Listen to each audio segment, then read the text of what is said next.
message na hindi mo pa nasabi sa kanya? Wala na ako nakilalang tatay, tapos wala na ako nanay, di ba yun? Wala akong pakialam doon ako sa sabihin yung sahod reveal. Ano na ba ang naipundar ni Mrs. Scarlett Guard? So hi mga ka-PG and welcome back to my channel, and for today's video ay pakilala ko po sa inyo. Mamaya na, pakilala pa man. Sorry. One of the wala pa pala. The controversy ang bagong alindog ng Hinaguan Farm. Walang iba kundi the multi-talented, the singer, the dancer, and the scriptwriter. No other than Scarlett Guard. Hi! Welcome mga ka-BG. PG? PG. So, ako BJ. Sanay kasi ako sa BJ. Ayan, so my first question to is interview portion kasi to. Yes, okay, go. My first question is, kumusta ka? I'm good. Huh? I'm good. Kumusta di? Ikaw, kumusta ka? I'm good nga. I'm good. Sobrang blessing. Bless. Kasi nga ang daming stars ngayon ni Scarlett. Lord. Siyempre ba naman, ikaw ba naman lahat ng lahat ng trabaho ginagawa ko na para lang kumita talaga. So dahil sobrang hardworking ni Scarlett, my next question is, ano na ba ang naipundar ni Mrs. Scarlett Guard?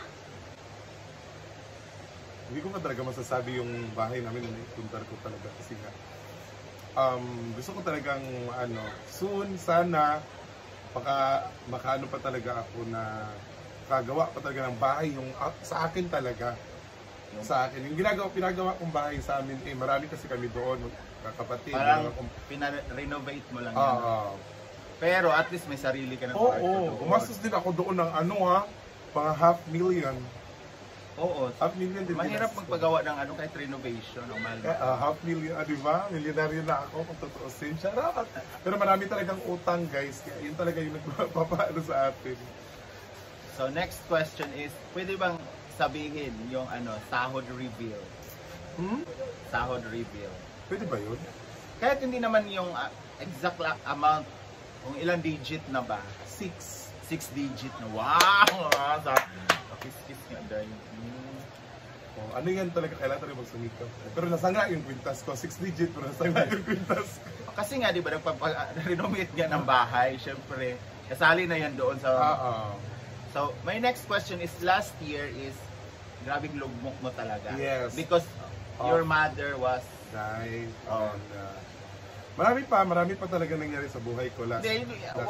Wala akong pakialam doon ako sa kasi papunta kami Manila noon, tapos nandun ka rin sa Manila noon, diba? So, ano yung unang reaction mo nung pagising mo? Yun na yung nabasa mo na yung message. Kasi nasa Manila ako noon. Oo. Siyempre, iyak. Hindi ko makapaniwala kasi nga una talaga nabasa ko na post talaga kay Brenda. Nagsabi na sila na kasi nabasa ko sa tad na yung notification ko, so pagbasa ko condolence ka, sabi ko, ba't alam nila? Tsaka bakit ganito yung pero alam ko na doon na talaga papunta si Mama kasi nung magkausap kami bago siya namatay, kinabukasan nung namatay siya,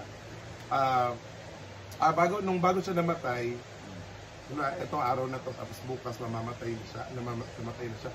So talaga, yun talaga hiniling ko sa Diyos kasi nga, pagkakita niya sa akin, pagtawag ng kapatid ko sa kanya, parang kumatos na siya, tapos tumawag yung kapatid ko si Mama, ayaw na gumising, tapos nung pinakausap sa akin ng kapatid ko si Mama, Mama, andito si Makmak kasi yung tawag sa akin. Yung palayo ko talaga, Makmak talaga. Makmak, ay Mama, andito si Makmak. Tapos pagka, ni Mama gumising si Mama, gumanon. Oh my God, grabe tulo na luwa ko doon na.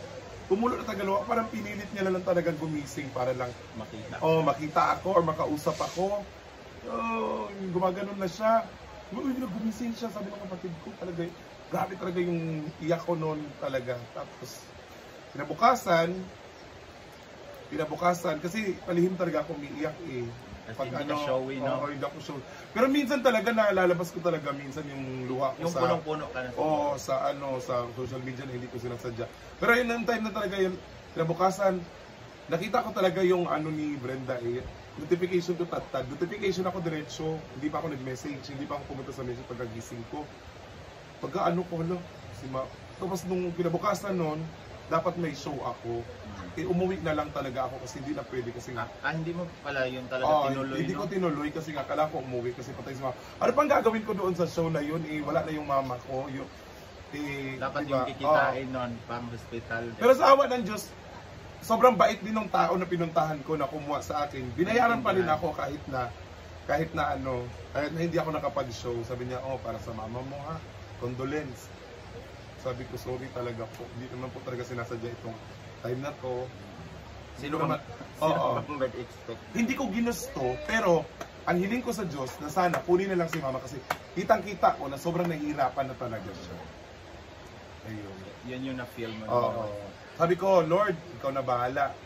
Kasi parang naawan ako kay mama, parang hindi niya na talaga kaya, Lord. Tatanggapin ko kung ano mang mangyari sa kanya. Kasi nga, kaysa nakikita kung sobrang nahihirapan siya, di ba? So, Lord, ikaw na bahala, kunin mo na lang si mama. Yun talaga yung ano ko. Tapos, ayun, kinabukasan, wala na. Naiyak ako, pero tanggap ko na. Kailangan kong tanggapin, hindi ko pwedeng, masikip talaga, masakit sa dibdib. Mas mahirap talaga kasi mahirap talaga mawala ng nanay. Pero, wala ka na ng tatay. Wala na ako nakilalang tatay, tapos wala na ako nanay. Di ba yung ganon? Sobrang hirap talaga. Pero, kailangan natin tanggapin yun. Pero may mga talaga na times na hinahanap natin. Meron nga isang beses nga naniyakap niya ako sa panaginip ko dito ako natutulog. Niyapos niya talaga ako ng niyapos. Sabi, grabe, mahigpit na yapos yung inanisa. Yung buhay pa yung nanay mo, yung magkasama mo kasi sa bahay, yung hindi ka pa alis ng racket. Gaano ba ka-stricta yung nanay mo? Or gaano ba siya ka-protective sa'yo? Mas stricta ako kasi sa kanya. Okay. Mas bungangera ako kasi bungangera yung mama ko, dati pa.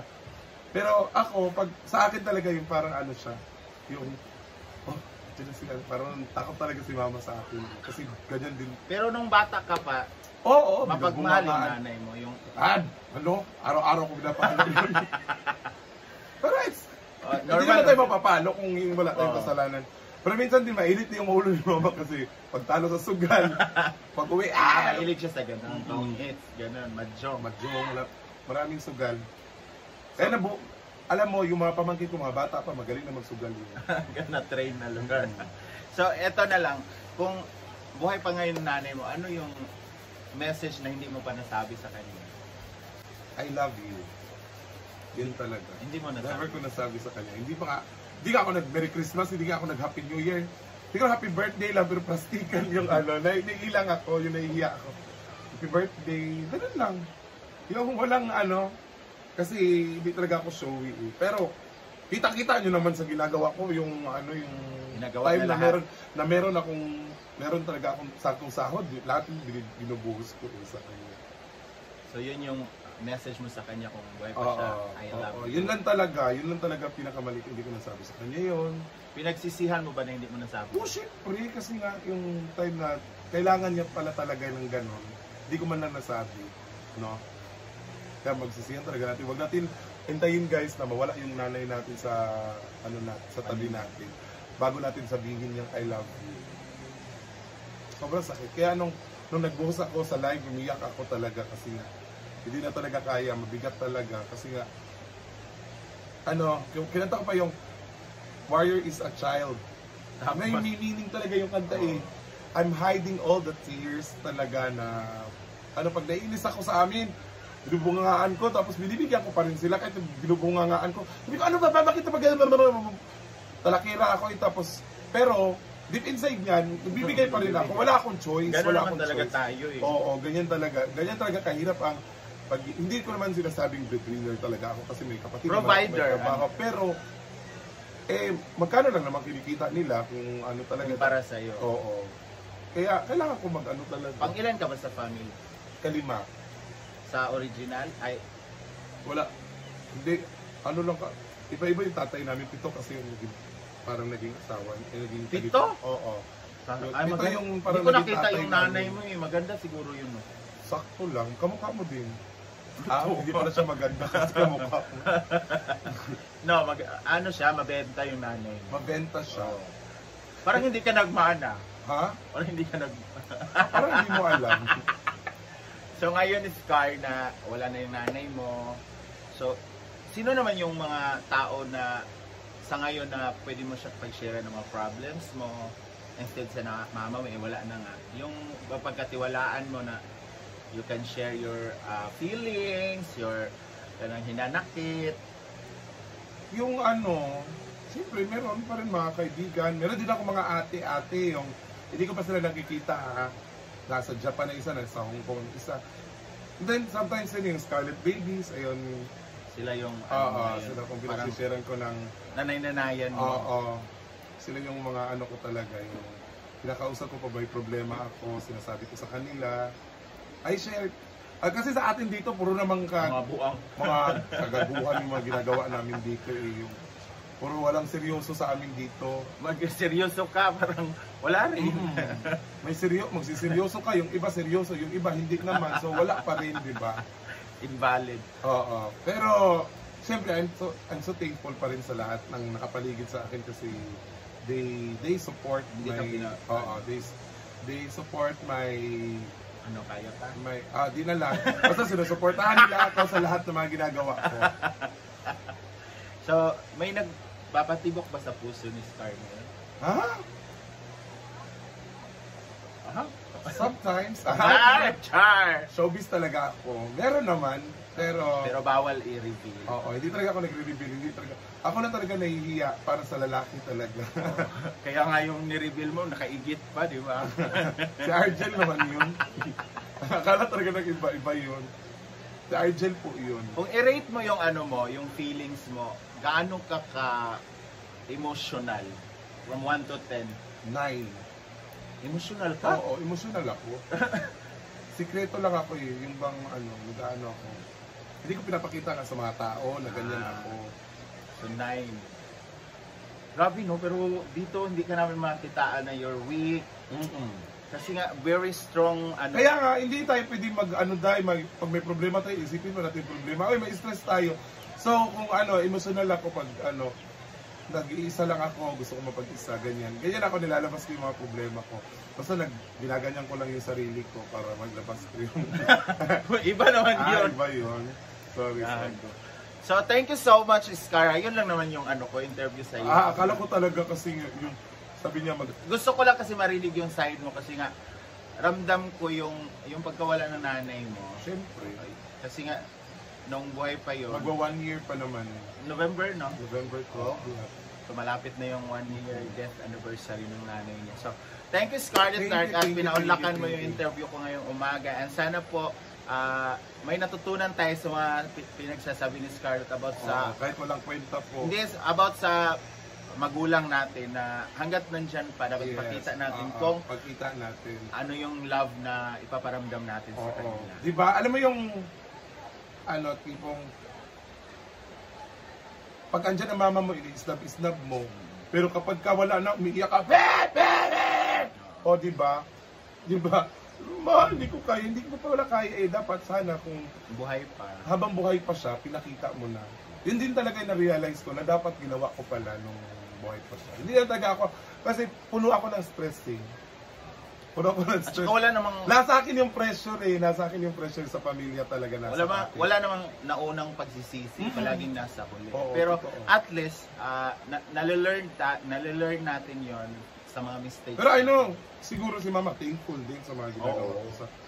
Kasi kung wala ka naman siguro, hindi ka naghanap buhay, hindi ka sige, matagal siguro siyang namatay kung walang support na like financially sa mga gamot diba? So maraming salamat Scarlett. Thank you. Hello mga Scarlett babies, Scarlett Natics. Ayun, maraming salamat. Scarlett Natics meron wala. Inday Natics lang yung meron, Inday Nation. So maraming salamat. Thank you so much and mga ka-PG. Thank you so much mga ka-PG. See you on my next vlog. God bless.